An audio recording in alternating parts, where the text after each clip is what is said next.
Sir, cinema సమ్మె hot. మొన్న చిరంజీవి, నేడు పవన్ రాష్ట్రాల మధ్య వివాదంగా మారుతుందా అని కొంతమంది అలాంటి ప్రయత్నం చేస్తున్నారు. మొదటి అంటే ఈరోజు నిన్న ఇది బాగా వేడెక్కింది. అంటే కొంతమంది పెద్ద నిర్మాతలు, బడా నిర్మాతలు, వీళ్ళకి స్కిల్ లేదు, లేకపోతే వీళ్ళు ఉంటే ఏంటి, లేకపోతే ఏంటి, ఈ పద్ధతిలో మాట్లాడటం. ఇంకోటేమో ఫెడరేషన్గా అందరు కలిసి 24 క్రాఫ్ట్స్ ఒకటిగా ఉంటే వీళ్ళలో విడగొట్టి చూడాలనుకోవటం. ఇంకో నిర్మాత అయితే కనుక 50 లక్షల 2 లక్షల జీతం ఏంటి డ్రైవర్లకు అంటే వాళ్ళు మేము 50,000కి వచ్చి పని చేస్తాం సార్, మీరు ఇస్తే చాలు 50,000 అని కూడా వాళ్ళు సవాల్ చేస్తున్న పరిస్థితి.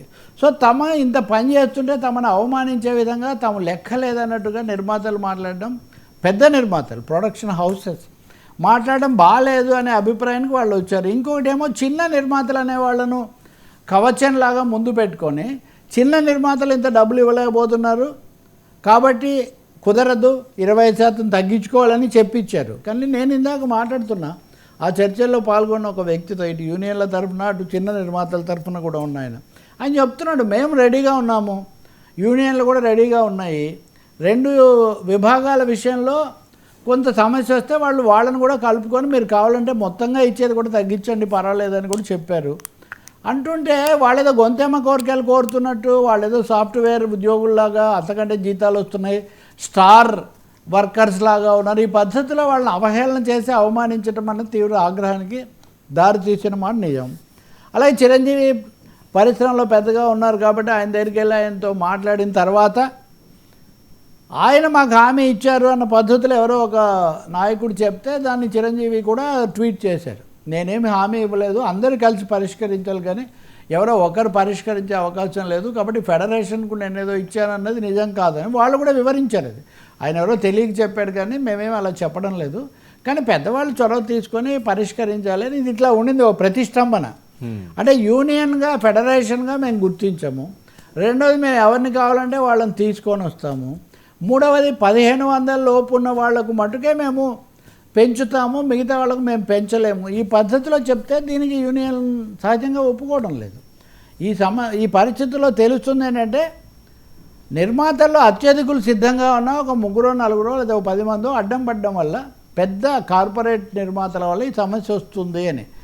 ఇది ఏం జరుగుతుంది అని తేల్చే లోపల ఆంధ్రప్రదేశ్కి వెళ్తున్నారు ఈ నిర్మాతలు, వెళ్ళి అక్కడ పవన్ కళ్యాణ్ కలుస్తారు, పవన్ కళ్యాణ్ ద్వారా ప్రయత్నిస్తారు. దానికంటే ముందు మంత్రిగా ఉన్న, సినిమాటోగ్రఫీ మంత్రిగా ఉన్న కందుల దుర్గేష్ను కలిశారు. ఆయన చెప్పాడు ఇది హైదరాబాద్, అది ఈ సమస్య మీరు అక్కడ పరిష్కరించుకోవాలి, అయితే నేను ముఖ్యమంత్రికి ఉప ముఖ్యమంత్రికి ఈ సమస్య దృష్టికి తేవడానికి మటుకు నేను ప్రయత్నం చేస్తాను, ఆయన దృష్టికి తెస్తానని చెప్పారు. కానీ ఈ లోపల ఇక్కడ కొంతమంది హైదరాబాద్లోనండి, ఇండస్ట్రీలోనండి, అసలు తెలంగాణలో సమ్మె జరుగుతుంటే ఆంధ్రప్రదేశ్కి వెళ్ళడం ఏంటి, పవన్ కళ్యాణ్ ఎలా అంటే, నేను ఒకటే చెప్తున్నా, చిరంజీవి అయినా పవన్ కళ్యాణ్ అయినా బాలకృష్ణ అయినా లేకపోతే ఇంకొకరైనా పరిశ్రమకు సంబంధించిన వాళ్ళు ఇక్కడ ఉండొచ్చు, అక్కడ ఉండొచ్చు, ఏదైనా జరగవచ్చు. అంతిమంగా ఉత్తర్వులు వచ్చేది, నిర్ణయం జరిగేది హైదరాబాద్లోనే, వేరే చోట్ల ఏమీ జరగదు.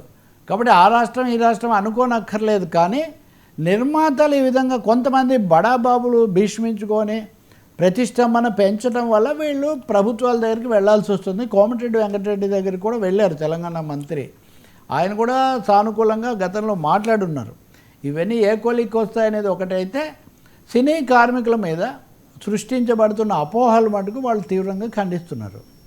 మాకేదో వరగబెడుతున్నాం, మాకు 90 లక్షల రూపాయలు, ఇదిగో పలానా పెద్ద ప్రొడక్షన్ హౌస్ వాళ్ళు అయితే పేరు కూడా చెప్తున్నారు, మైత్రి వాళ్ళ నుంచి మాకు 90 లక్షలు రావాలని వాళ్ళు చెప్పారు.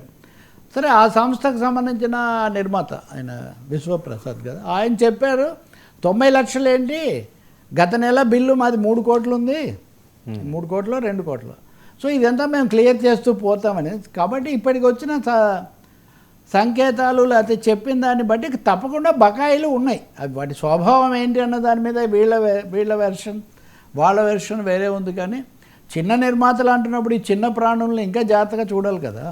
ఏ రోజు డబ్బులు మాకు ఆ రోజు ఇవ్వండి అని అడుగుతున్నారు వాళ్ళు, ఇంకా అంతకంటే ఇంకేం అడుగుతారు వాళ్ళు. కాబట్టి ఫెడరేషన్లో ఏదో విభజన తీసుకొని రావాలనుకోవటం కానీ, లేకపోతే కొంతమందిని పెంచి మిగతా వాళ్ళని పక్కన పెడతాం, తగ్గిస్తూ ఉంటాం, కానీ ఇది కార్మిక సంఘాలు ఒప్పుకునే పరిస్థితి అయితే ఉండదని నేను గట్టిగా భావిస్తున్నా. ఈ ప్రభుత్వం కూడా ముఖ్యంగా తెలంగాణ ప్రభుత్వము సానుకూల వైఖరి తీసుకుంది కాబట్టి ఇది పరిష్కారం కూడా అవ్వాలని కోరుకోవాలి. ఎవరైనా కొద్దిమంది మేమే చక్రం తిప్పుతున్నాము, మేమే పెద్ద నిర్మాతలు అంటే అది అవాస్తవికమవుతుంది, దాన్ని ఎవరు ఆమోదించరు.